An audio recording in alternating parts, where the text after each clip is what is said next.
আবার এটাও বলে আল্লাহ যেই নূরের তৈরি মুহাম্মদ সাল্লাল্লাহু আলাইহি ওয়াসাল্লাম একই নূরের তৈরি।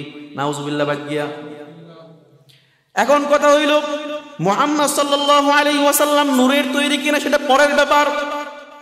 আল্লাহ তাআলা যদি নূরের তৈরি হয় তাহলে নূরটা অবশ্যই আল্লাহর আগে হওয়াটা আবশ্যক হয়, হয় কিনা? আল্লাহর আগে হওয়া আবশ্যক হয়। অথচ আল্লাহ তাআলা বইলা রাখছেন হুয়াল আউয়ালু, তিনি প্রথম, তিনি প্রথম। সুতরাং বোঝা গেল আল্লাহ তাআলার সৃষ্টির ক্ষেত্রে কোনো কিছুর মুখাপেক্ষী না। আস-সামাদের আরেকটা অর্থ আছে। আস-সামাদ মানে যিনি স্বয়ং সম্পূর্ণ, যিনি চিরঞ্জীব, যিনি যার কোনো লয় নাই, যার কোনো ক্ষয় নাই, তাকে বলা হয় সমাদ।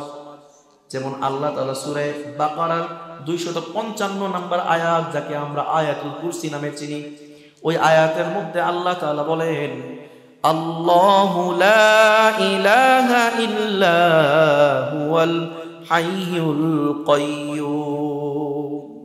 আল্লাহ তাআলা বলেন আল্লাহ যিনি ছাড়া কোনো মাবুদ নাই, আছে নাকি? ইবাদতের উপযুক্ত আল্লাহ ছাড়া কেউ নাই। আল হাইয়ুল কাইয়্যুম, যিনি হাইয়ুন চিরঞ্জীব এবং আল কাইয়্যুম চিরস্থায়ী। তো সমাদের আরেক অর্থ হচ্ছে চিরঞ্জীব, চিরস্থায়ী। অর্থাৎ যে ব্যক্তি মাবুদ হবেন, যেই মাবুদ হবেন, স্রষ্টা হবেন, আল্লাহ হবেন, তিনি চিরঞ্জীব হইতে হবে, তার কোনো মৃত্যু হইতে পারবে না। ঠিক কিনা? যদি আল্লাহ মইরা যায় তাহলে আমাদেরকে দেখবে কে? যিনি স্রষ্টা হবেন তার কোনো মৃত্যু আছে নাকি? তার কোনো মৃত্যু নাই। যিনি স্রষ্টা হবেন তিনি চিরঞ্জীব থাকবেন, সব সময় জীবিত থাকবেন, মৃত্যু তার কাছে আসবে না। কিন্তু বিশেষ করে যারা মূর্তি পূজা করে তারা বলে যে তাদের প্রভুরা নাকি, প্রতিমারা নাকি এক সময় ছিল, এখন মারা গেছে, এজন্য প্রতিকৃতি তৈরি করে রাখে। কি বানায় রাখে? প্রতিকৃতি। যে জিনিস মইরা যায় ওই জিনিস কোনোদিন রব হইতে পারে না।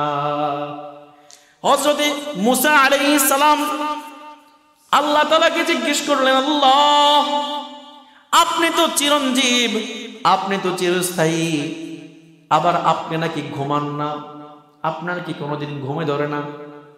কি জিজ্ঞেস করলো? আমাদের তো সারাদিন কাজ করার পর রাত্রে না ঘুমাইলে তো আর টিকতে পারি না, আপনার কি ঘুমের প্রয়োজন হয় না? আল্লাহ তাআলা মুসা আলাইহিস সালামকে বললেন, মুসা একটা গ্লাসের মধ্যে পানি নাও। গ্লাসের মধ্যে পানিটা এভাবে ধরে রাখছেন, কিছুক্ষণ ধরে রাখো, সারা রাত ধরে রাখবা। কিছুক্ষণ ধরার পর যখন ঝিমানি আসছে তখন টপাস করে হাত থেকে গ্লাসটা পড়ে গেছে, পড়ে গিয়ে কি শেষ। আল্লাহ তাআলা বললেন, মুসা তুমি ঘুমায়া পড়ছো, তোমার ঝিমানি আসছে, এজন্য হাত থেকে তোমার গ্লাসটা পড়ে গেছে। আমি যদি ঘুমায়া যাই তাহলে আমার বান্দারা যখন আমাকে ডাকবে তখন কাকে খুঁজে পাবে? ঘুমায়া গেলাম তো আমি। আর আমি যদি ঘুমায়া যাই তাহলে আল্লাহ, তাহলে আসমান জমিন কোনো কিছুই টিকবে না, সব কিছু ধ্বংস হয়ে যাবে। এজন্য আল্লাহ তাআলা লা তাখুযুহু সিনাতুন ওয়ালা নাওম, তার কোনো ঘুমও আসে না, তার কোনো নিদ্রাও আসে না, তার কোনো তন্দ্রাও আসে না। আল্লাহ তাআলা এই সূরার মধ্যে বলেন, কুল হুয়াল্লাহু আহাদ, হে নবী আপনি বলুন আল্লাহ এক, একক। আল্লাহুস সামাদ, তিনি অমুখাপেক্ষী। লাম ইয়ালিদ ওয়া লাম ইউলাদ, তিনি কাউকে জন্ম দেননি এবং কারো থেকে জন্ম নেননি। ওয়া লাম ইয়াকুল লাহু কুফুয়ান আহাদ, এবং তার সমকক্ষ কেউ নেই। এই হচ্ছে সরল অনুবাদ। তো এই সূরার মধ্যে, সূরাটা নাজিল হওয়ার একটা প্রেক্ষাপট ছিল। সেই প্রেক্ষাপটটা হচ্ছে মক্কার কাফেররা এসে আল্লাহ নবী সাল্লাল্লাহু আলাইহি ওয়াসাল্লামকে বলতে লাগলো, মুহাম্মদ বলো তো, আমরা তো আমাদের পূর্বপুরুষদের সিলসিলা জানি, বংশ তালিকা, পূর্বপুরুষদের বংশ তালিকা আমরা বলতে পারি, তো তোমার আল্লাহর বংশ তালিকা কি সেটা আমাদেরকে জানাও। নাউজুবিল্লাহ বলবেন না? মক্কার কাফিররা আল্লাহর নবী সাল্লাল্লাহু আলাইহি ওয়াসাল্লামকে এসে প্রশ্ন করতে লাগলো, মুহাম্মদ তুমি বলো আল্লাহর বংশ তালিকা কি, আল্লাহর বংশ পরিচয় কি, সেটা আমাদেরকে জানিয়ে দাও। আল্লাহ তাআলা তখন সূরা ইখলাস নাজিল করে দিয়ে বললেন, কুল হুয়াল্লাহু আহাদ, হে নবী আপনি বলে দিন আল্লাহ তাআলা একক, তিনি মুখাপেক্ষী নন, তিনি অমুখাপেক্ষী, তিনি কাউকে জন্ম দেননি এবং কারো থেকে জন্মগ্রহণ করেননি এবং তার সমকক্ষ কেউ নাই। তো কাফেররা যে বলেছিল যে আপনার রবের বংশ তালিকা কি সেটা বর্ণনা করুন, সেই প্রশ্নের উত্তরে আল্লাহ তাআলা এই সূরাটা নাজিল করে দিয়েছে। এখন আমরা জানব এই সূরার মধ্যে ফজিলত। সূরা ইখলাসের ছোট্ট একটি সূরা, কিন্তু ফজিলতের অভাব নাই, আছে নাকি? ছোট্ট সূরা, ফজিলত, বৈশিষ্ট্য, গুণাগুণ অভাব নাই। এই সূরা কেউ যদি ছোট্ট একটা সূরা পাঠ করে তাহলে কি কি ফজিলত তার আছে, থাকবে, সেটা ইনশাআল্লাহ আমরা আজকে জানবো। তো খেয়াল করে শুনতে হবে। আমরা অনেকগুলো হাদিসের মধ্যে অনেকগুলো বৈশিষ্ট্য ফজিলত বর্ণিত হয়েছে, তার মধ্য থেকে শুধুমাত্র 5টা বৈশিষ্ট্য আমরা জানবো। সূরা ইখলাস দেখেন, ছোট্ট একটা সূরা, 4 আয়াতের একটা সূরা, কিন্তু বিভিন্ন হাদিসের মধ্যে 5, 6, 7টা পর্যন্ত আল্লাহর নবী সাল্লাল্লাহু আলাইহি ওয়াসাল্লাম বৈশিষ্ট্য ফজিলত বর্ণনা করে দিয়েছেন। ছোট্ট সূরা, বলে না ছোট মরিচের জাল বেশি, মরিচ ছোট কিন্তু কি ঝাল অনেক বেশি। সূরাটা ছোট হতে পারে, কিন্তু এর মধ্যে যে আল্লাহর নবী এর জন্য ফজিলত বর্ণনা করে দিয়েছেন সেটা কিন্তু কম নয়। তো 5টা ফজিলত সম্পর্কে আমরা হাদিস থেকে ইনশাআল্লাহ জানব। 1 নাম্বার ফজিলত, আল্লাহর নবী সাল্লাল্লাহু আলাইহি ওয়াসাল্লাম বলেছেন, একদিন রাতের বেলা সকল সাহাবায়ে কেরামকে সামনে রেখে এশারের নামাজের পর সকল সাহাবায়ে কেরামকে সামনে রেখে জিজ্ঞেস করলেন, আয়াজিজু আহাদুকুম আইয়া ক্বরাআ সুলুসাল কুরআন, তোমাদের মধ্যে কি এমন কেউ আছো যে প্রত্যেক রাত্রিতে কোরআনের 1/3 তেলাওয়াত করতে পারবে? কুরআনুল কারীমের 3 ভাগের 1 ভাগ তেলাওয়াত করে ঘুমাবে, এমন কেউ আছো নাকি? সকল সাহাবায়ে কেরাম বললেন, সাহাবায়ে কেরাম বললেন, ইয়া রাসূলুল্লাহ, কে আছে যে প্রত্যেক রাত্রিতে কুরআনুল কারীমের 1/3 তেলাওয়াত করতে পারবে? আপনারা পারবেন নাকি? কুরআনুল কারীমের মনে করেন 30 পারা, এর মধ্যে 10 পারা তেলাওয়াত করে ঘুমাবেন, এটা সম্ভব? সাহাবায়ে কেরাম বললেন, ইয়া রাসূলুল্লাহ, আমরা তো প্রত্যেকে দিনের বেলা কাজ করি, অনেক কঠোর পরিশ্রম করি, রাতের বেলা একটু ঘুমানোর প্রয়োজন হয়, প্রত্যেক রাত্রিতে কিভাবে আমরা কুরআনুল কারীমের 1/3 তেলাওয়াত করব?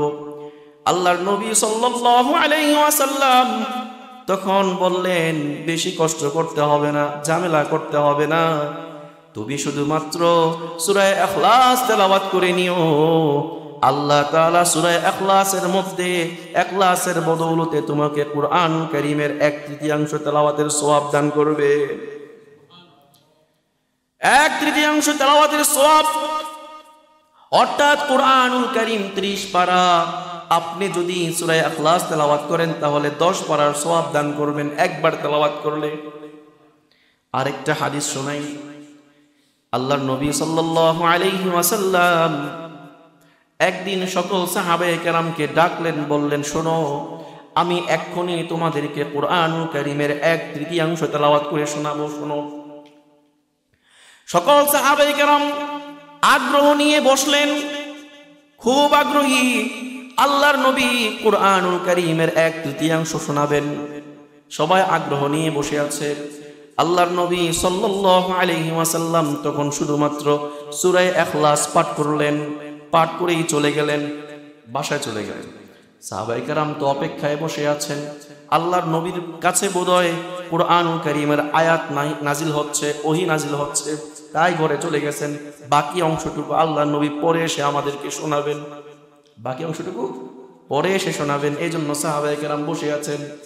আল্লাহর নবী সাল্লাল্লাহু আলাইহি ওয়াসাল্লাম ঘর থেকে উকি মেরে দেখলেন যে সাহাবায়ে কেরাম বসে আছে। আল্লাহর নবী আবার আসলেন, আবার এসে সাহাবায়ে কেরাম জিজ্ঞেস করলেন, ইয়া রাসূলুল্লাহ, আপনি তো বলেছেন আমাদেরকে নাকি কোরআনুল কারীমের 3 ভাগের 1 ভাগ শোনাবেন, আপনি তো সূরা ইখলাস তেলাওয়াত করে চলে গেলেন। আল্লাহর নবী সাল্লাল্লাহু আলাইহি ওয়াসাল্লাম তখন বললেন, ইন্নাহা লাতাদিলু সুলুসাল কুরআন। হে আমার সাহাবীরা শোনো, সূরা ইখলাস কোরআনুল কারীমের 3 ভাগের 1 ভাগের সমান। অর্থাৎ কোন ব্যক্তি যদি সূরা ইখলাস তেলাওয়াত করে, আল্লাহ তাআলা কোরআনুল কারীম এর 3 ভাগের 1 ভাগ তেলাওয়াতের সওয়াব দান করবেন। আর যদি কেউ 3 বার পাঠ করে, তাহলে গোটা কোরআন তেলাওয়াতের সওয়াব, গোটা কোরআন খতম করার সওয়াব তার আমলনামায় আল্লাহ দান করবেন। খুব সহজ না? সূরা ইখলাস 4টা ছোট্ট একটা সূরা, 4টা আয়াত বিশিষ্ট সূরা। এই সূরা আপনি 3 বার পাঠ করলে 1 খতমের সওয়াব। কেন? কারণ হচ্ছে গোটা কোরআনের মধ্যে আল্লাহ তাআলা 3টা বিষয় নিয়ে আলোচনা করেছেন। কয়টা বিষয় নিয়ে? খেয়াল রাখবেন। 1 নাম্বার হচ্ছে তাওহীদ, আল্লাহর একত্ববাদ নিয়ে আলোচনা করেছেন। 2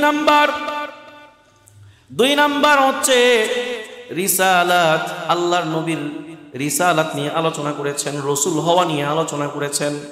3 নাম্বার আখিরাত নিয়ে আলোচনা করেছেন। 3টার মধ্যে একটা হচ্ছে তাওহীদ। সূরা ইখলাসের মধ্যে আল্লাহ তাআলার একত্ববাদ নিয়ে আলোচনা হয়েছে, আল্লাহ তাআলার পরিচয় বর্ণিত হয়েছে। এজন্য সূরা ইখলাসটাকে কোরআনুল কারীমের 1/3 ধরা হয়। অর্থাৎ কোনো ব্যক্তি যদি সূরা ইখলাস পাঠ করে, আল্লাহ তাআলা তার আমলনামায় কোরআনুল কারীমের 3 ভাগের 1 ভাগ তেলাওয়াতের সওয়াব দান করবে। 1 নাম্বার ফজিলত গেল। 2 নাম্বার ফজিলত মনে রাখতে হবে, আল্লাহর নবী সাল্লাল্লাহু আলাইহি ওয়াসাল্লাম এর জামানাতে একজন সাহাবী বারবার সূরা ইখলাস পাঠ করেন। আল্লাহর নবীর কাছে বসেই, খেয়াল করবেন, মানে আল্লাহ তাআলা এই সূরার মধ্যে কত ফজিলত রাখছেন। ছোট্ট সূরা, আমরা গুরুত্ব নাও দিতে পারি, আমরা মনে করতে পারি যে এই সূরার কোনো গুরুত্ব নাই, ছোট্ট একটা সূরা, এই সূরা পড়লে কি হবে, হুজুর আইনা যদি আমরা কোরআন শরীফ শেষ করতে পারি তাইলে গুরুত্ব আছে, চাইলে সওয়াব না। আপনি এই সূরা তেলাওয়াত করার সাথে সাথে আল্লাহ তাআলা আপনার আমলনামায় 3 বার পাঠ করলে 1 খতম। আবার একজন সাহাবী বেশি সূরা ইখলাস তেলাওয়াত করত। আল্লাহর নবীর পাশে বসে ওই সাহাবী তেলাওয়াত করছিলেন সূরা ইখলাস। আল্লাহর নবী তার পাশে বসা, আল্লাহর নবী পাশে বসে বললেন ওয়াজাবাত। কি বললেন? ওয়াজাবাত। সাহাবায়ে কেরাম জিজ্ঞেস করলেন, ইয়া রাসূলুল্লাহ, আপনি যে ওয়াজাবাত বললেন, কি জিনিস ওয়াজিব হয়ে গেছে? কোন জিনিসটা ওয়াজিব হয়েছে? ওয়াজাবাত মানে কি? ওয়াজিব হয়ে গেছে। কোন জিনিস ওয়াজিব হয়েছে? আল্লাহর নবী সাল্লাল্লাহু আলাইহি ওয়াসাল্লাম তখন বললেন, এই ব্যক্তি যেহেতু সূরা ইখলাসকে মুহাব্বত করে, এই ব্যক্তি যেহেতু সূরা ইখলাসকে বারবার পাঠ করে, এজন্য আল্লাহ তাআলা তার জন্য জান্নাতকে ওয়াজিব করে দিয়েছে। তো 2 নাম্বার ফজিলত পেলাম, সূরা ইখলাসের মাধ্যমে আল্লাহ তাআলা জান্নাতকে ওয়াজিব করে দেন। কি করেন? জান্নাত ওয়াজিব করে দেন সূরা ইখলাসের মাধ্যমে। 3 নাম্বার ফজিলত খেয়াল করবেন। 3 নাম্বার ফজিলতটা হচ্ছে, যারা বেশি সূরা ইখলাস পাঠ করবে, যারা 10 বার সূরা ইখলাস পাঠ করবে, 10 বার সূরা ইখলাস পাঠ করার কারণে আল্লাহ তাআলা তার জন্য জান্নাতের মধ্যে একটা অট্টালিকা বানিয়ে দেন। আল্লাহর নবী সাল্লাল্লাহু আলাইহি ওয়াসাল্লাম বলেছেন, মান ক্বারা কুল হুয়াল্লাহু আহাদ 10 মাররাতিন, কোন ব্যক্তি যদি সূরা ইখলাস কুল হুয়াল্লাহু আহাদ এই সূরাটা 10 বার পাঠ করে, বানাল্লাহু লাহু বাইতান, বানাল্লাহু লাহু কসরান ফিল জান্নাহ, আল্লাহ তাআলা ওই পাঠকারীর জন্য জান্নাতের মধ্যে একটা অট্টালিকা বানিয়ে দেন। সহজ না আমলটা? আপনি 10 বার পাঠ করলেন, এর বিনিময়ে আল্লাহ তাআলা আপনার জন্য একটা অট্টালিকা বানাই দিল। আরে ভাই, আমরা তো বিল্ডিং বানানোর জন্য কত কাজ করি, কত চেষ্টা করি, সারা জীবন ব্যয় করে ফেলি একটা বিল্ডিং বানানোর আশায়, তাই না? বিল্ডিং বানাবো, বাড়িঘর করব, এই জন্য কত পরিশ্রম করি, কিন্তু জান্নাতের মধ্যে আপনার শুধুমাত্র 10 বার সূরা ইখলাস পাঠ করার বিনিময়ে আল্লাহ তাআলা জান্নাতের মধ্যে আপনার জন্য একটা বিরাট অট্টালিকা বানায় দিবেন। জান্নাতের অট্টালিকা, সাধারণ অট্টালিকা নয়। আমলটা করবো তো ইনশাআল্লাহ। এই কথা শোনার পর হযরত ওমর রাদিয়াল্লাহু আনহু বললেন, ইয়া রাসূলুল্লাহ ইযান নাস্তাকতিরু, 10 বার পাঠ করলে যদি একটা অট্টালিকা জান্নাতের মধ্যে হয়ে যায়, তাহলে তো আমি বেশি বেশি পাঠ করব, আরো বেশি পাঠ করব। তখন আল্লাহর নবী বললেন, আল্লাহু আকসারু ওয়া আতয়াবু, তুমি যদি বেশি বেশি পাঠ করো, আল্লাহ তাআলাও তোমার জন্য বেশি বেশি অট্টালিকা নির্মাণ করে দিবে। এই জন্য ইনশাআল্লাহ আমরা সবাই পাঠ করবো তো সূরা ইখলাস। 4 নাম্বার ফজিলত, যে ব্যক্তি সূরা ইখলাস বেশি বেশি পাঠ করবে, যে ব্যক্তি সূরা ইখলাসকে মহব্বত করবে, ওই ব্যক্তির জন্য ফেরেশতারাও দোয়া করেন। কি করেন? ফেরেশতারা পর্যন্ত দোয়া করেন। আমার নিজের কথা নয়, আল্লাহর নবীর হাদিস থেকে বলতেছি। হযরতে মুআবিয়া ইবনে মুআবিয়া আল মুজানি রাদিয়াল্লাহু আনহুর ঘটনা। হযরতে মুআবিয়া ইবনে মুআবিয়া রাদিয়াল্লাহু আনহু ইন্তেকালের পর দেখতে পেলেন 70,000 ফেরেশতা নিয়ে হযরতে জিবরাইল আলাইহিস সালাম চলে আসছেন জানাজায় অংশগ্রহণ করার জন্য। আল্লাহর নবী সাল্লাল্লাহু আলাইহি ওয়াসাল্লাম জানাজার উদ্দেশ্যে দাঁড়াইছেন। তখন দেখতে পেলেন যে কে যেন আসতেছে, দলে দলে আসতেছে। সূর্যের আলো পর্যন্ত বন্ধ হয়ে গেছে, ম্লান হয়ে গেছে। সাহাবায়ে কেরাম মনে করেছেন হয়তোবা সূর্যগ্রহণ লেগে গেছে। আল্লাহর নবী সাল্লাল্লাহু আলাইহি ওয়াসাল্লাম বললেন, না, সূর্যগ্রহণ লাগে নাই, বরং মুআবিয়া ইবনে মুআবিয়ার জানাজায় অংশগ্রহণ করার জন্য জিবরাইল আলাইহিস সালাম এবং 70,000 ফেরেশতা চলে আসছে। তখন জানাজা পড়লেন, আল্লাহর নবী জানাজা পড়ালেন মুআবিয়া ইবনে মুআবিয়া রাদিয়াল্লাহু আনহু, আর সেই জানাজায় অংশগ্রহণ করেছেন 70,000 ফেরেশতা জিবরাইল সহ। আল্লাহর নবী সাল্লাল্লাহু আলাইহি ওয়াসাল্লাম জানাজার পর জিবরাইলকে জিজ্ঞেস করলেন, জিবরাইল, মুআবিয়া ইবনে মুআবিয়া এমন কি আমল করেছে যে আমলের কারণে তোমরা 70,000 ফেরেশতা নিয়ে জানাজায় অংশগ্রহণ করেছো? কি আমল করেছে? তখন জিবরাইল আলাইহিস সালাম বলেন, সে এই ব্যক্তি মুআবিয়া ইবনে মুআবিয়া, সে কুল হুয়াল্লাহু আহাদ সূরা ইখলাসকে মুহাব্বত করত। শুধু মুহাব্বত করত তাই না, বরং উঠতে বসতে চলতে ফিরতে সর্ব অবস্থায় সূরা ইখলাস পাঠ করত। এর বিনিময়ে আল্লাহ তাআলা তার জন্য আমাদের 70,000 ফেরেশতাকে পাঠিয়ে দিয়েছেন।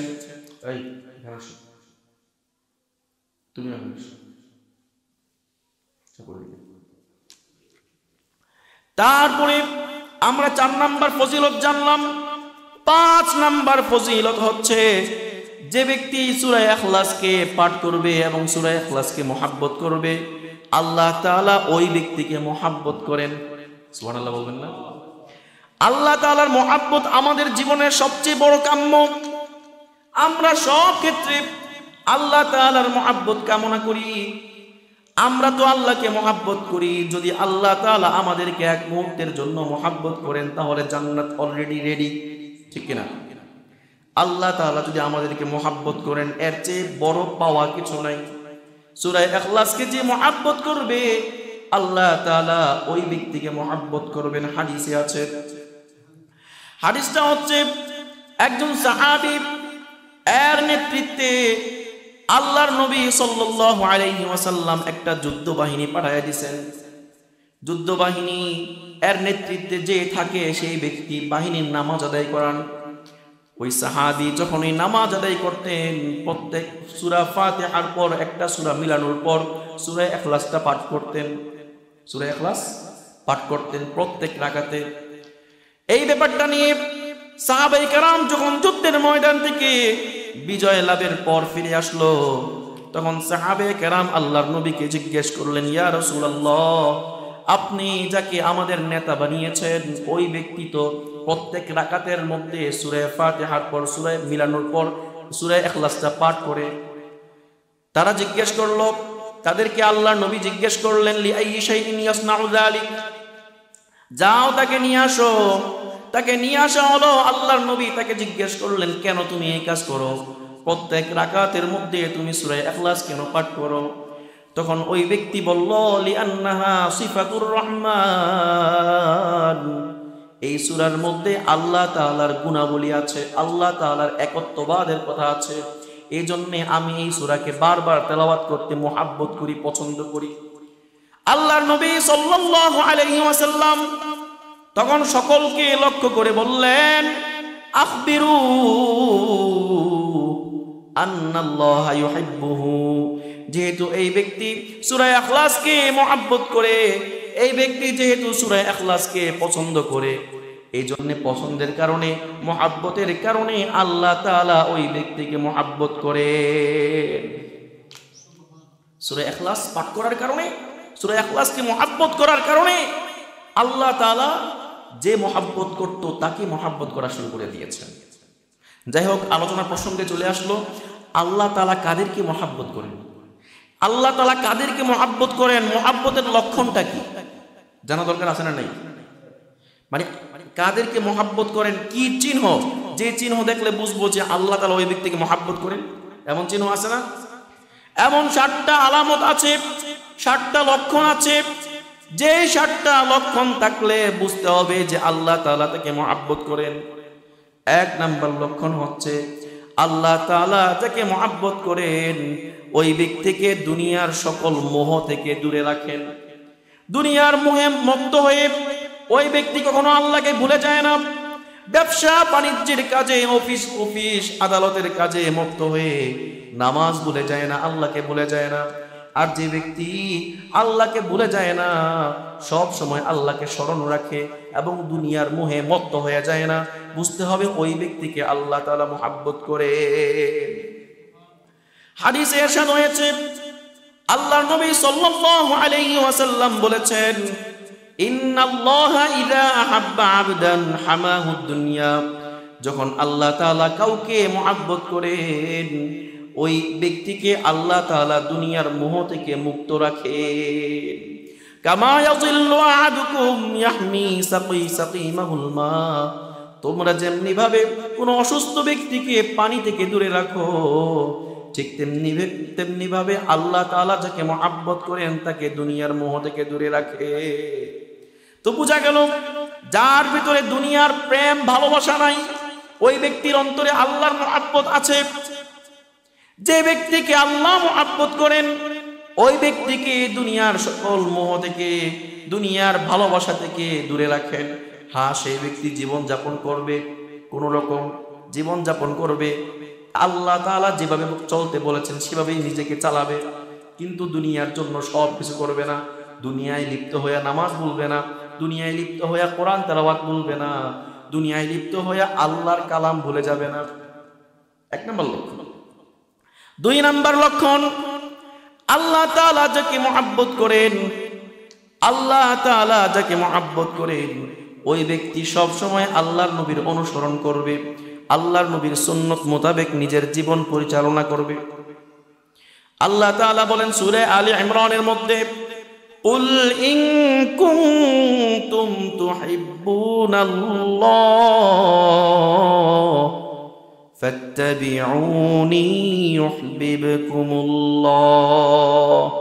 হে নবী, আপনি বলে দিন, যদি তোমরা আমাকে মুহাব্বত করতে চাও, তাহলে যদি তোমরা আল্লাহকে মুহাব্বত করতে চাও তাহলে অবশ্যই অবশ্যই আমাকে অনুসরণ করো।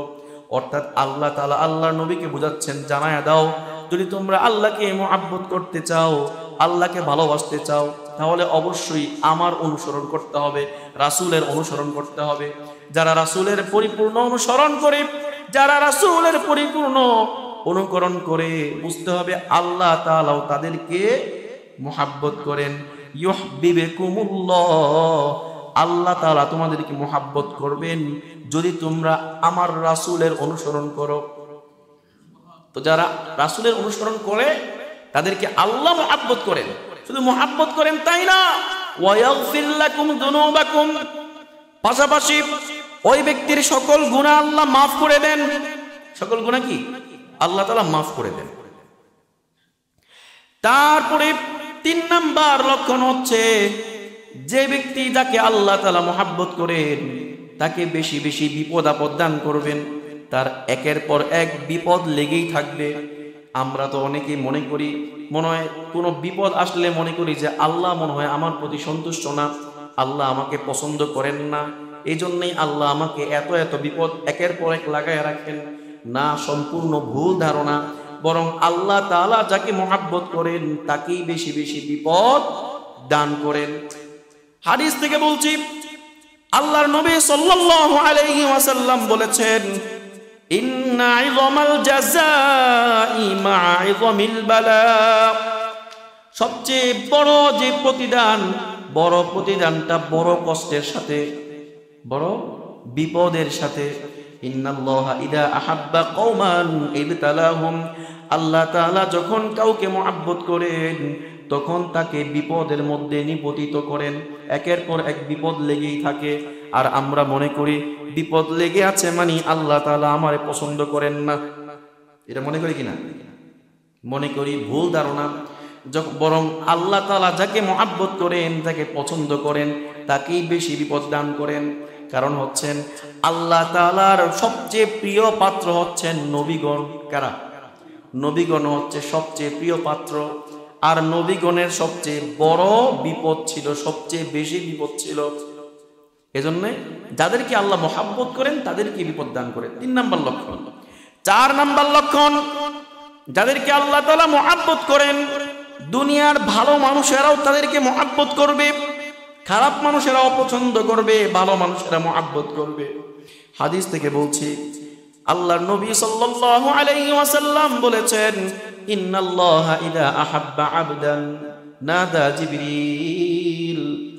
আল্লাহ তাআলা যখন কাউকে মহব্বত করেন, পছন্দ করেন, তখন জিবরাইল আলাইহিস সালামকে ডেকে বলেন, জিবরাইল শুনো, আমি অমুক ব্যক্তিকে মহব্বত করি, ইন্নী উহিব্বু ফুলানান ফাআহবিবহু।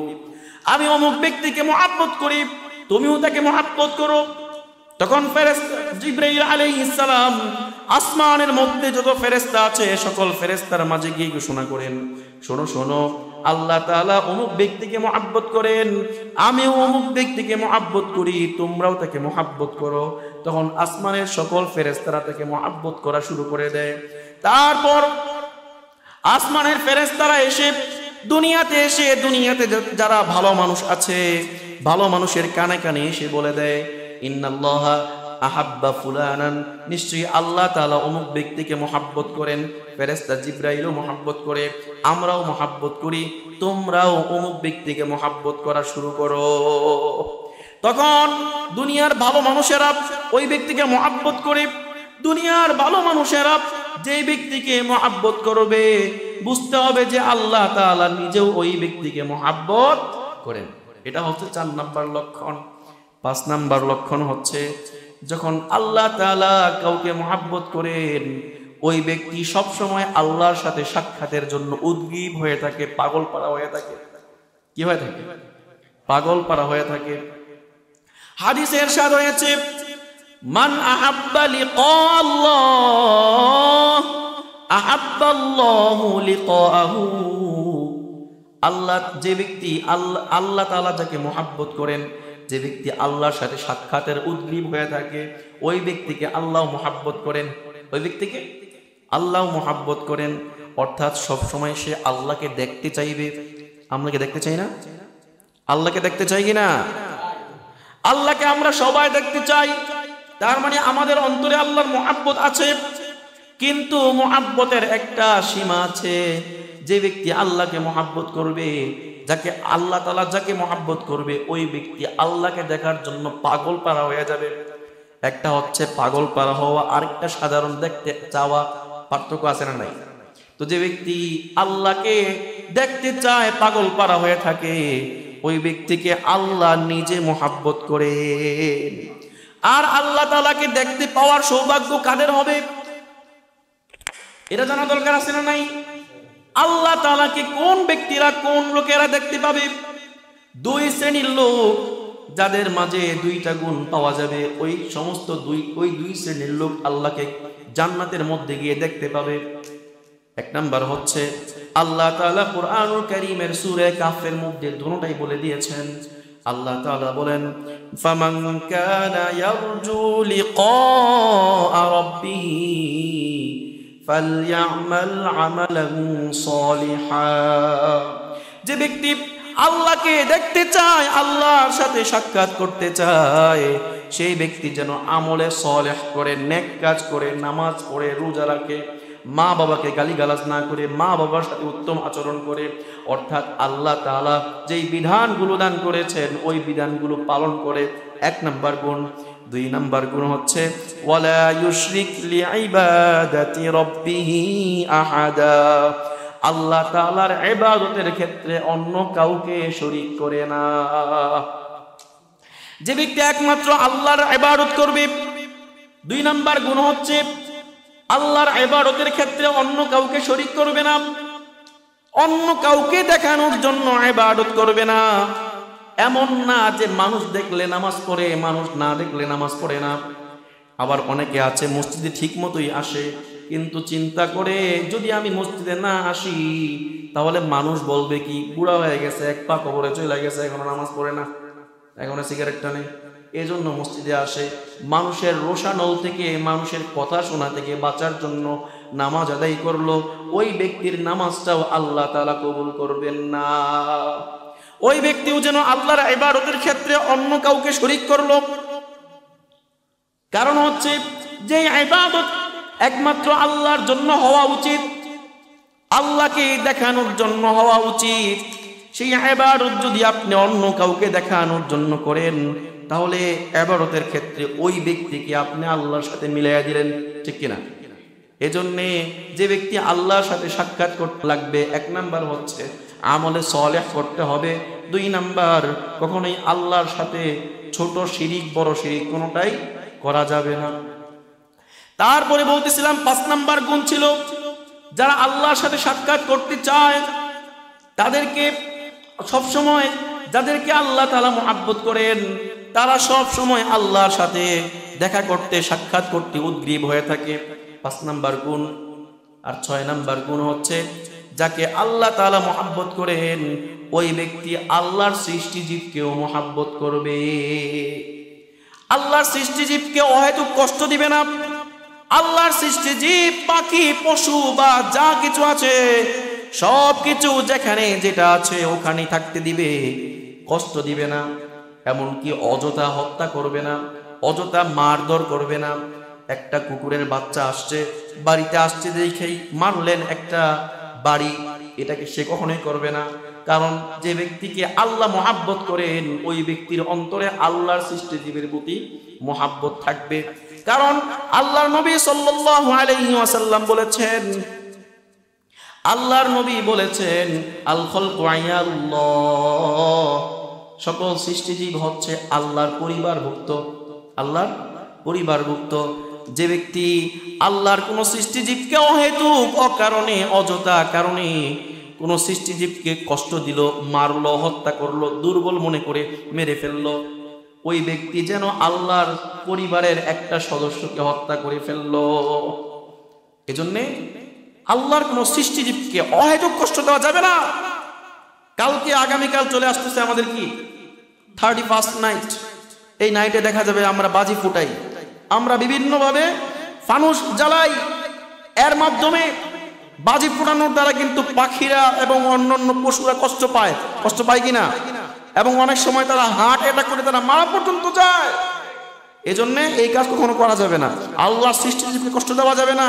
আল্লাহর সৃষ্টিজীব, আপনি যেমন আল্লাহর মাখলুক, আল্লাহর সৃষ্টিজীব, একটা পাখি, একটা পশু, তারাও আল্লাহর সৃষ্টিজীব। আপনি যেমন দুনিয়ায় থাকার অধিকার রাখেন, একটা পাখি, একটা পশু কিন্তু দুনিয়ায় থাকার অধিকার রাখে কিনা? অধিকার আছে কিনা তাদের? এজন্য অযথা কারণে, অকারণে আপনি কোনো পাখিকে, কোনো প্রাণীকে অবশ্যই মারবেন না। বলতেছিলাম 6 নাম্বার লক্ষণ আল্লাহ কাদেরকে মুহাব্বত করেন।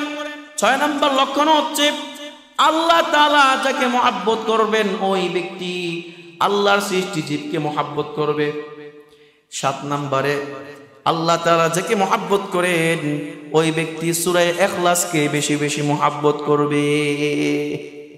ঘটনা শুনিয়েছিলাম, সারিয়া পাঠিয়েছে আল্লাহ তাআলা, আল্লাহর নবী একটা যুদ্ধের বাহিনী পাঠিয়েছেন।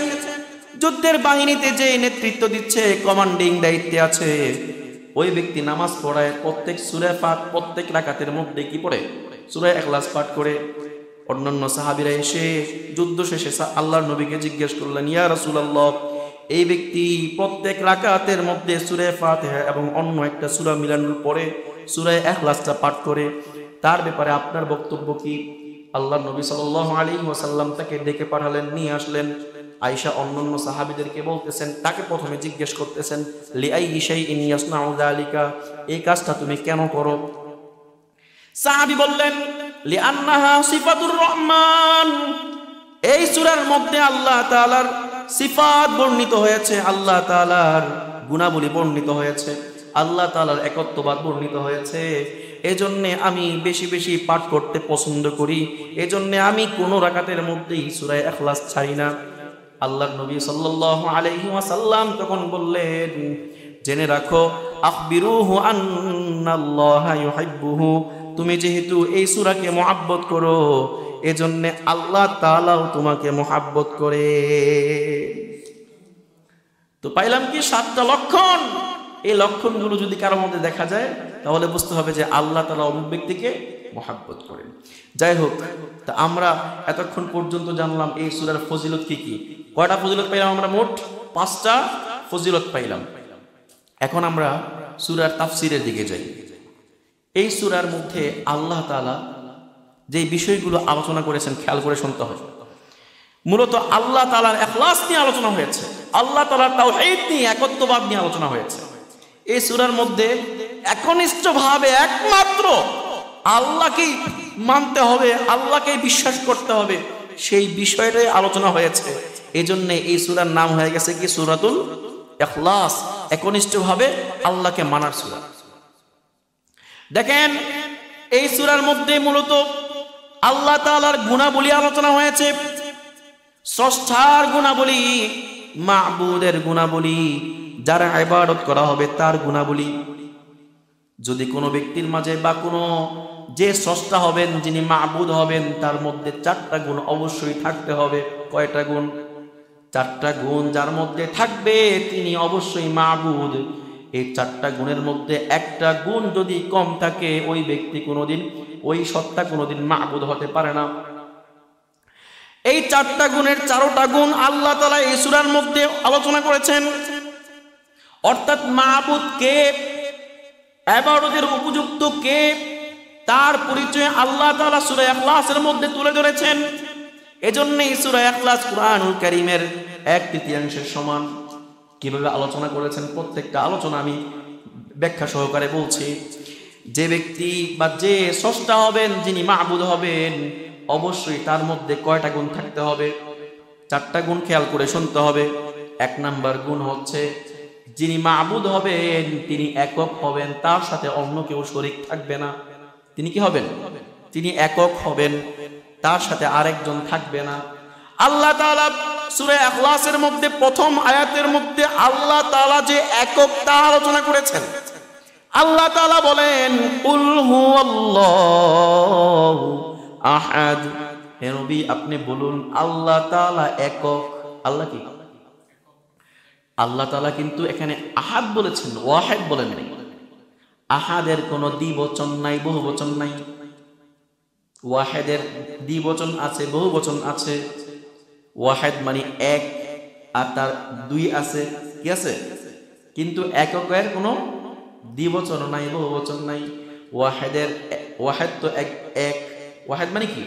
এক, তার দ্বিবচন হচ্ছে ইসনান, আর বহুবচন হচ্ছে সালাসা থেকে সব। কিন্তু আল্লাহ তাআলা তো এখানে ওয়াহিদ বলেন নাই। যদি ওয়াহিদ বলতেন তাহলে আল্লাহর দ্বিতীয় থাকতো। আল্লাহ তাআলা এখানে ওয়াহিদ বলেন নাই, বলছেন কি? আহাদ।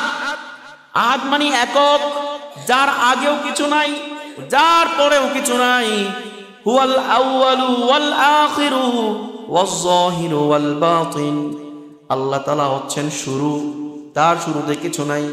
আল্লাহ তাআলা শেষ, তারপরে কিছু নাই। হুয়াজ যাহিরু ওয়াল বাতিন, তিনি প্রকাশ্য, তিনি গোপন, সবকিছু তিনি, তার আগেও কিছু নাই, তার পরেও কিছু নাই।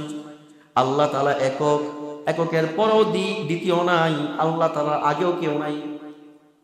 তো যিনি মাবুদ হবেন তার মধ্যে এক নাম্বার গুণ থাকবে, বৈশিষ্ট্য থাকবে, তিনি একক হবেন, তার সাথে অন্য কেউ থাকবে না। যদি এখন কোনো ব্যক্তি আল্লাহর সাথে অন্য কাউকে শরীক করে, তাহলে সে কি আল্লাহকে এক রূপে মানল না। আর আল্লাহ তাআলা যে একক, এখন যদি আল্লাহ তাআলার রাজত্বের ক্ষেত্রে, মাখলুক পরিচালনার ক্ষেত্রে আর কাউকে নিতে হয়, সহযোগিতা নিতে হয়, তাহলে কি আল্লাহ একক রইলেন? আল্লাহ তাআলা কারো কাছ থেকে সহযোগিতা নেন না, বরং সকল কিছু আল্লাহ তাআলা একাই পরিচালনা করেন, তিনি একক। আল্লাহ তাআলা কুরআন কারীমের সূরা আম্বিয়ার মধ্যে বলেন, লাউ কানা ফীহিমা আলিহাতুন ইল্লাল্লাহু লাফাসাদাতা, এই পৃথিবীতে যদি, এই ভূমণ্ডলে, নবমণ্ডলে যদি এক আল্লাহ ছাড়া অন্য আরো আল্লাহ থাকতো, তাহলে এই পৃথিবী, এই ভূমণ্ডল, নবমণ্ডল কোনো কিছুই টিকতো না, সব ধ্বংস হয়ে যাইত। কারণ এক আল্লাহ বলতো এখন এই জায়গায় বৃষ্টি হবে, আরেকজন বিরোধিতা করতো না, বিরোধী দল আর কি, আরেকজন এসে বলতো না এখানে কি বৃষ্টি হবে না, শুষ্ক থাকবে। একজন বলবে এই মানুষটার মৃত্যু অমুক সময় হবে, আরেকজন বলবে না আগে হবে, ঝগড়া সৃষ্টি হবে কিনা, পুরা পৃথিবী দুই ভাগ হয়ে যাবে, এক আল্লাহর এক ভাগ, আরেক আল্লাহর আরেক ভাগ, দুই ভাগ হয়ে যুদ্ধ শুরু হয়ে যাবে, পৃথিবী টিকতো না। দুই আল্লাহর যুদ্ধ লাগলে আসমান জমিন টিকতো না, কি কিছুই টিকতো না। যেহেতু এখনো পর্যন্ত আল্লাহ তাআলা টিকায় রাখছেন, বোঝা গেল আল্লাহ তাআলা একই আছেন, দ্বিতীয় নাই। দুই নাম্বার বৈশিষ্ট্য, যিনি খোদা হবেন, যিনি মাবুদ হবেন, যিনি ইবাদতের উপযুক্ত হবেন, তিনি অমুখাপেক্ষী হবেন, কোনো কিছুর মুখাপেক্ষী হবেন না, তার কোনো কিছুর প্রয়োজন হবে না, প্রয়োজন হবে না।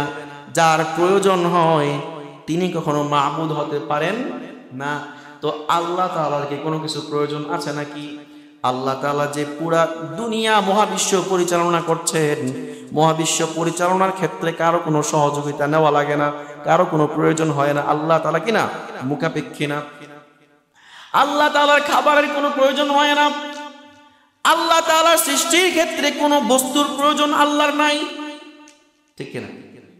কাফেররা এসে আল্লাহর নবীকে, এই আয়াতের শানে নজুলটা বলতেছি, কাফেররা এসে আল্লাহর নবীকে বলতেছে, দেখো মুহাম্মদ, আমাদের এই মূর্তিগুলা কোনোটা পাথরের তৈরি, কোনোটা কাঠের তৈরি, কোনোটা আবার বন সন দিয়ে আমরা বানায় রাখছি। তোমার রব যে বলো এক রব, ওই এক রব কিসের তৈরি আমাকে একটু জানায়া দাও। কি প্রশ্ন? আমাদের তো এক এক খোদা এক এক জিনিসের তৈরি, কোনোটা পাথরের, কোনোটা মাটির, আবার কোনোটা কাঠের, কোনোটা বাঁশ দিয়ে দাঁড় করায় রাখছি, আবার কোনোটা গাছ দিয়ে রাখছি, কোনোটা আবার কি বন সন দিয়ে বানায় রাখছি। বুঝলাম, এক এক প্রতিমাকে এক এক জিনিস দিয়ে বানাইছি। তোমার রবকে তোমরা কোন জিনিস দিয়ে বানাইছো? রবকে কি আমরা বানাইছি? হ্যাঁ বলেন, রব কি আমরা বানাইছি? যে জিনিসটারে আমরা বানাই সেই জিনিসের রব কি আমরা, ওইটা কি আমাদের রব হয় নাকি আমরা তার রব? বুঝেন নাই? আমরা একটা মূর্তি বানাইলাম, একটা মাটি দিয়ে কিছু বানাইলাম, আমরা তার রব, কারণ আমি আরে বানাইছি, ঠিক না? এত আমার রব হইতে পারে না।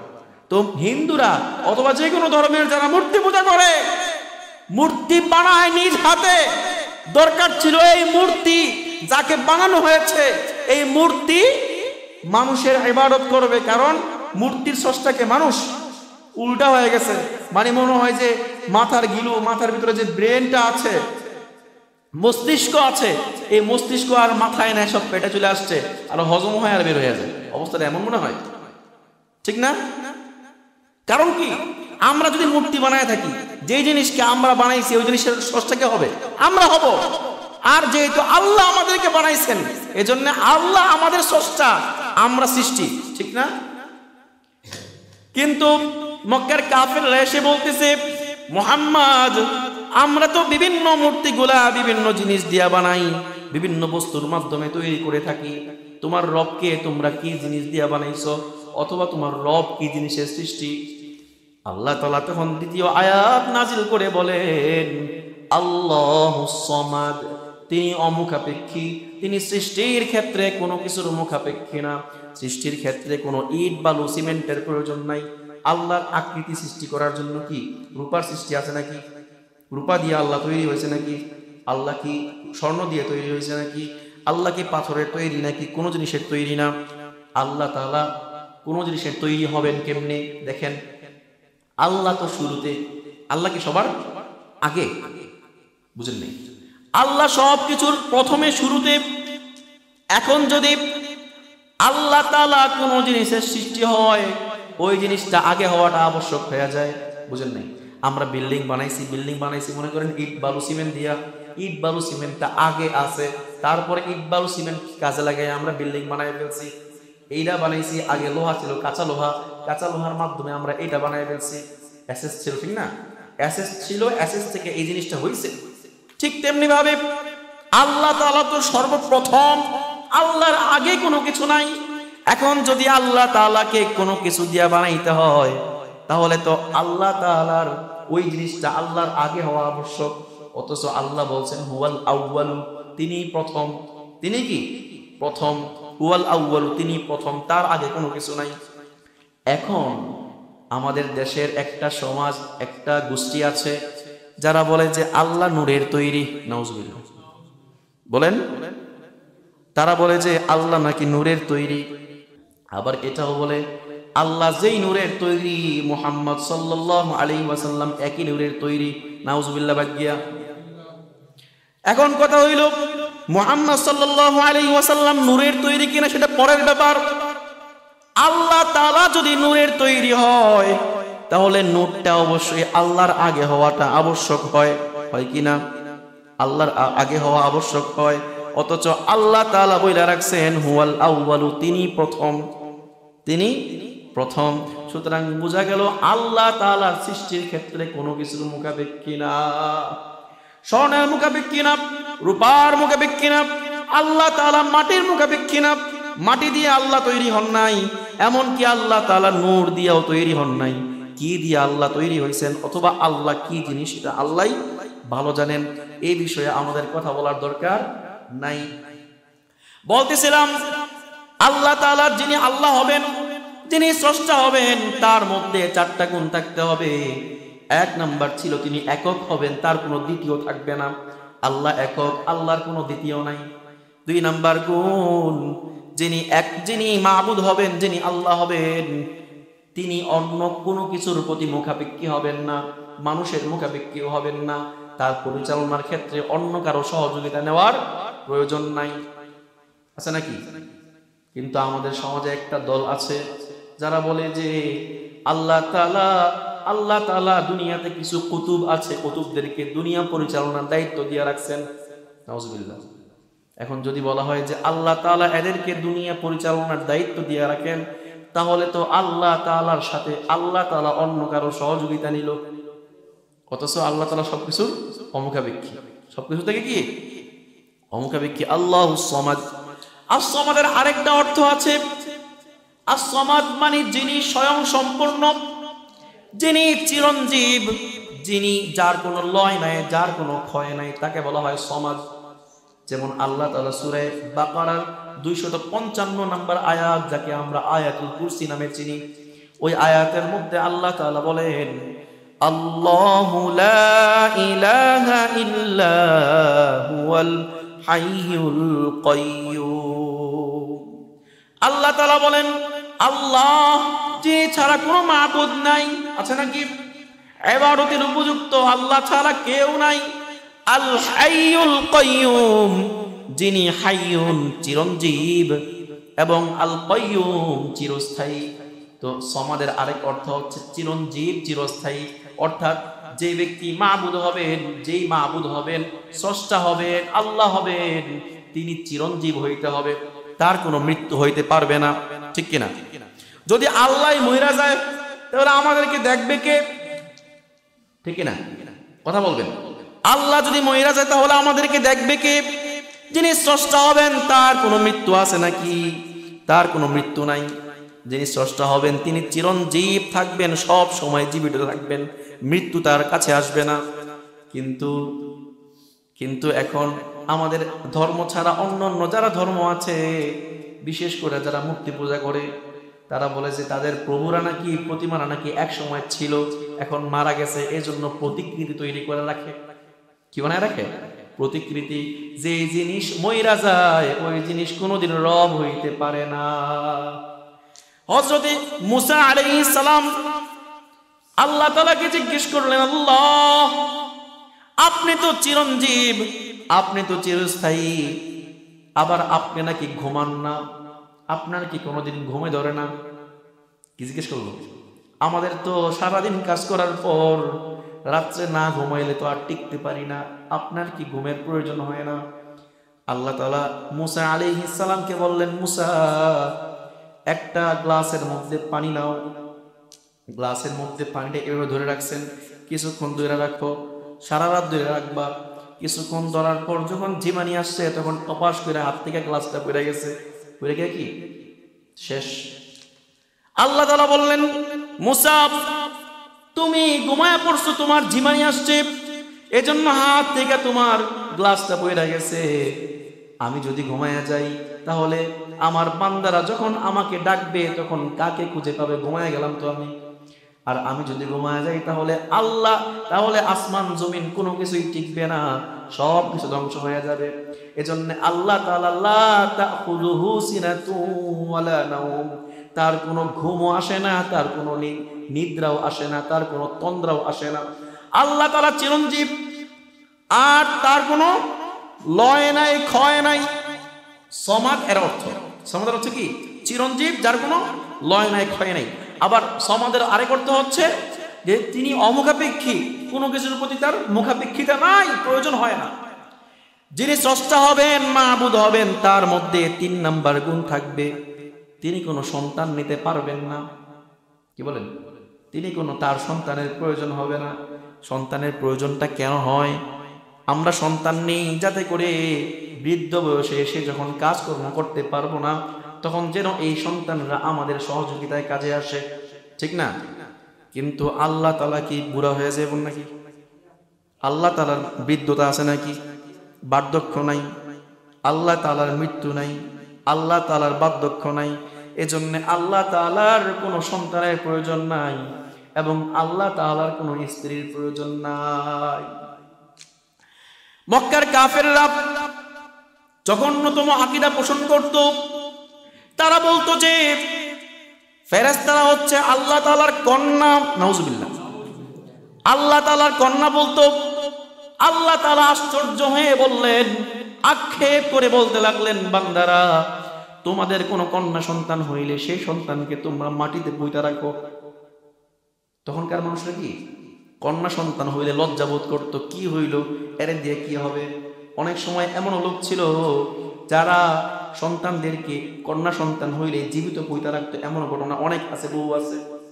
আল্লাহ বলতেছেন, কন্যা সন্তানের সুসংবাদ শুনলে, সংবাদটা শুনলে তোমাদের চেহারা কালো হয়ে যায়। কি হইছে?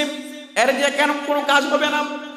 যেই কন্যা সন্তান এর নাম শুনলেই তোমরা ঘৃণা করো, তোমাদের ভ্রু কুঞ্চিত হয়ে যায়, তোমাদের চেহারাটা কালো হয়ে যায়, সেই কন্যা সন্তানের নিসবতটা আল্লাহর দিকে কেমনে করো? ফেরেশতারা নাকি আল্লাহর কন্যা, তোমরা কেমনে বলো? অর্থাৎ আল্লাহ তাআলা কোনো সন্তান গ্রহণ করেন না। আল্লাহ তাআলা সূরা মারিয়ামের মধ্যে বলেন, ওয়াকালু ইত্তাখাযার রাহমানু ওয়ালাদা। তারা বলে যে, মক্কার কাফেররা বলে আল্লাহ তাআলা নাকি সন্তান গ্রহণ করেছেন, আল্লাহর নাকি সন্তান আছে। আল্লাহ বলেন, লাকাদ জিতুম শাইআন ইদ্দা, তোমরা এই ধরনের কথা বলে অনেক বড় পাপ করেছো, এত বড় পাপ করেছো, এত বড় জঘন্য কাজ করেছো। তাকাদুস সামাওয়াতু ইয়াতাফাত্তারনা বিহি, এমন পাপ করেছো যেই পাপের কারণে আসমান জমিন সব কিছু ফেটে পড়ার উপক্রম হয়ে গেছে। আল্লাহর সন্তান আছে এই কথা বলা এত বড় জঘন্য অপরাধ। আসমান জমিন নিজেরা বলে, আসমান বলে আল্লাহ, এই বান্দারা, এই মানুষরা আপনার সাথে শরীক করতেছে, এই বান্দারা বলে আপনার নাকি সন্তান আছে, আমরা থাকবো না, এদের উপর আমরা ছিটকে পড়ি। আসমান পর্যন্ত আল্লাহকে বলতে থাকে। জমিন বলে আল্লাহ, এই জমিন আমার উপর এই মানুষগুলা বসবাস করতেছে, আমাকে পা দিয়ে মারাই করতেছে, আমি কষ্ট সহ্য করতেছি, কিছু বলতেছি না, আমাকে অনুমতি দেন, আমার ভিতর থেকে যে আগুনগুলো আছে আগুনগুলো আমি বের করে দিয়ে দিই। কারণ আপনার নাকি সন্তান আছে, এটা তো বড় জঘন্যতম অপরাধ। এই জঘন্যতম অপরাধ করার পর আমি আর সহ্য করতে পারতেছি না, আমাকে অনুমতি দিন। আল্লাহ বলেন না, একটা নির্দিষ্ট সময় আছে ধ্বংস করার জন্য, সেই সময় ধ্বংস হইবা, তার আগে ধ্বংস হইবা না। মানে একটা জঘন্যতম অপরাধ। এই অপরাধটা যারা আল্লাহ সন্তান আছে এটা বলে তারা করে। খ্রিস্টানরা, ইহুদিরা হযরত উযাইর আলাইহিস সালামকে আল্লাহর পুত্র বলে, নাউজুবিল্লাহ বলেন না, আল্লাহর পুত্র বলে। আল্লাহ তাআলা বলেছেন, ওয়াকালাতিল ইয়াহুদু উযাইরুন ইবনুল্লাহ ওয়াকালাতিন নাসারাল মাসীহ ইবনুল্লাহ। ইহুদিরা বলেন উযাইর আলাইহিস সালাম নাকি আল্লাহর পুত্র, আর খ্রিস্টানরা বলে ঈসা আলাইহিস সালাম নাকি আল্লাহর পুত্র। আল্লাহ বলেন না না, আমার কোনো পুত্র নাই, আমার কোনো সন্তানের প্রয়োজন নাই, কারণ আমি তো অমুখাপেক্ষী, আর আমার কোনো বার্ধক্য নাই, আমার কোনো মৃত্যু নাই। সন্তান নেয় কারা? যাদের সন্তান নেওয়ার প্রয়োজন হয়, তাতে বার্ধক্য বয়সে এই সন্তানটা উপকারে আসে, কিন্তু আমার তো কোনো বার্ধক্য নাই, আমি কেন সন্তান নেব? 3 নাম্বার বৈশিষ্ট্য, যিনি স্রষ্টা হবেন তার 3 নাম্বার বৈশিষ্ট্য হচ্ছে তিনি কোনো সন্তান গ্রহণ করতে পারবেন না, আল্লাহর কোনো সন্তান নাই। 4 নাম্বার বৈশিষ্ট্য হচ্ছে যিনি স্রষ্টা হবেন তার সমকক্ষ কেউ হতে পারবে না, তিনি তার মতো, তার সমতুল্য কেউ নাই। আল্লাহ তাআলা সূরা শুরার মধ্যে বলেন, লাইসা কামিসলিহি শাই ওয়া হুয়াস সামিউল বাসীর। তার মতো আর কেউ নাই, তার মতো আর কেউ নাই, তিনি তার মতো, তার কোনো সমকক্ষ নাই, তার মতো এবং তার পর্যায়ে পৌঁছার মতো কেউ নাই। তিনি সবকিছু দেখেন, সবকিছু শুনেন। তো আল্লাহর সমকক্ষ কেউ নাই, আল্লাহর সমকক্ষ আর কেউ নাই। এই 4টা গুণ যার মধ্যে থাকবে তিনি হবেন স্রষ্টা। তো আল্লাহ তাআলার মধ্যে পরিপূর্ণরূপে এই 4টা গুণ বিদ্যমান, এজন্য আল্লাহ তাআলা হচ্ছেন স্রষ্টা, আল্লাহ হচ্ছেন মাবুদ, আল্লাহ খালিক, আল্লাহ রাজ্জাক, আল্লাহ মাতিন, আল্লাহ সবকিছু। এজন্যই সূরা ইখলাসের মধ্যে যেহেতু আল্লাহ তাআলার স্রষ্টার সকল বৈশিষ্ট্য উল্লেখ আছে, এজন্য সূরা ইখলাসটা গুরুত্বপূর্ণ একটা সূরা। ইখলাস মানে হচ্ছে একনিষ্ঠ আল্লাহর ইবাদত করা। কি করা? আল্লাহ বলতেছেন 4টা গুণ যেহেতু আল্লাহর মধ্যে আছে, যে আল্লাহর মধ্যে 4টা গুণ থাকবে ওই আল্লাহর তোমরা ইবাদত করো। আর ইখলাসের বিপরীত হচ্ছে শিরিক। ইখলাসের বিপরীত কি? একমাত্র আল্লাহর ইবাদত করা, একনিষ্ঠ আল্লাহর ইবাদত করা। এর বিপরীত কি? শিরিক। আল্লাহর সাথে শিরিক করা যাবে না, আল্লাহর সমকক্ষ কাউকে নির্ধারণ করা যাবে না, আল্লাহর সহযোগী আছে এই ধারণা পোষণ করা যাবে না। যে ব্যক্তি আল্লাহর সাথে শিরিক করবে ওই ব্যক্তি যেন, ওই ব্যক্তির ব্যাপারে আল্লাহ তাআলা নিজে বলে দিয়েছেন, ইন্নাহু মান ইউশরিক বিল্লাহ ফাকাদ হারামাল্লাহু আলাইহিল জান্নাহ। যে ব্যক্তি আল্লাহর সাথে শিরিক করবে ওই ব্যক্তির জন্য আল্লাহ তাআলা জান্নাত থেকে হারাম করে দেন। ওই ব্যক্তি কখনো জান্নাত লাভ করতে পারবে না।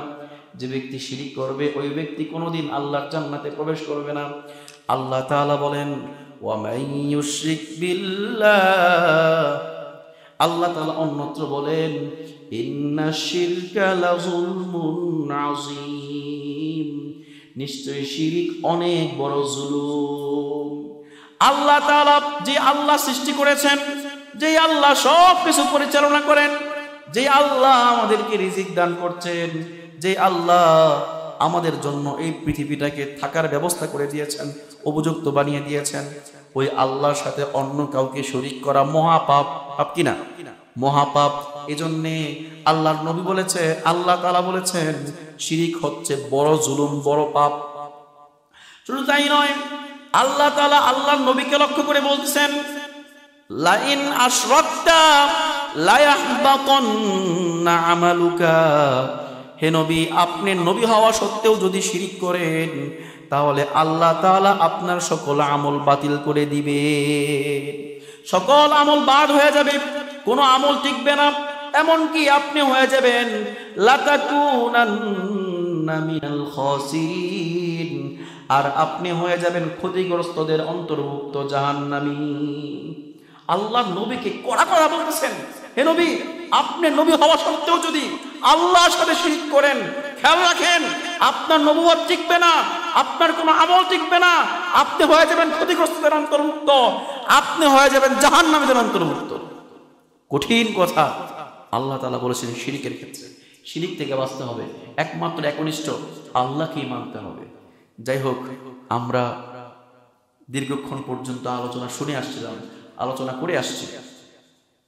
এখন ছোট্ট করে এই সূরার মধ্যে আল্লাহ তাআলা কি কি বৈশিষ্ট্য রেখেছেন, মানে কোরআনুল কারীম যে কত বড় মহাগ্রন্থ, যে গ্রন্থের ধারে কাছে কোনো গ্রন্থ যাইতে পারবে না, যে গ্রন্থের ধারে কাছেও না সকল কিছু, যেই গ্রন্থ সকল কাফেরদেরকে একেবারে অক্ষম করে দিয়েছে, তার একটা বাস্তব প্রমাণ হচ্ছে সূরা ইখলাস। সূরা ইখলাসের মধ্যে ছোট্ট একটা সূরা, আল্লাহ তাআলা কাফেরদেরকে প্রথমে বলেছেন, কুল লা ইন ইজতামাআতিল ইনসু ওয়াল জিন্নু আলা আন ইয়াতু।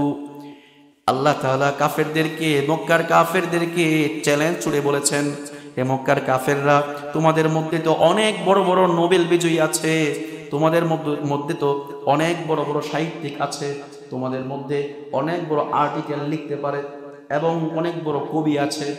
এত বড় বড় জিনিস, এত বড় বড় ব্যক্তি থাকা সত্ত্বেও ঠিক আছে যাও, তোমরা তো বলছো কোরআন নাকি মুহাম্মদ নিজে বানিয়ে নিয়ে আসছে, তোমরাও তো মুহাম্মদের মতোই মক্কাবাসী। হাযাল কুরআন, আল্লাহ বলেন হে নবী, কাফেরদেরকে আপনি জানায়া দেন, যদি তোমরা পারো তাহলে জিন এবং মানুষ তোমরা মিলে একটা কোরআনের মতো কোরআন নিয়ে আসো। পারছে নাকি? পারে নাই। তখন আল্লাহ তাআলা চ্যালেঞ্জটাকে আরো শিথিল করে দিয়েছেন, আরো সহজ করে দিয়েছেন, যাও, যেহেতু পারো নাই, পুরা কোরআন লাগবে না, কোরআনের মতো 10টা সূরা নিয়ে আসো। কি বলছেন? কোরআনের মতো আল্লাহ তাআলা বলছেন কোরআনের মতো 10টা সূরা নিয়ে আসো।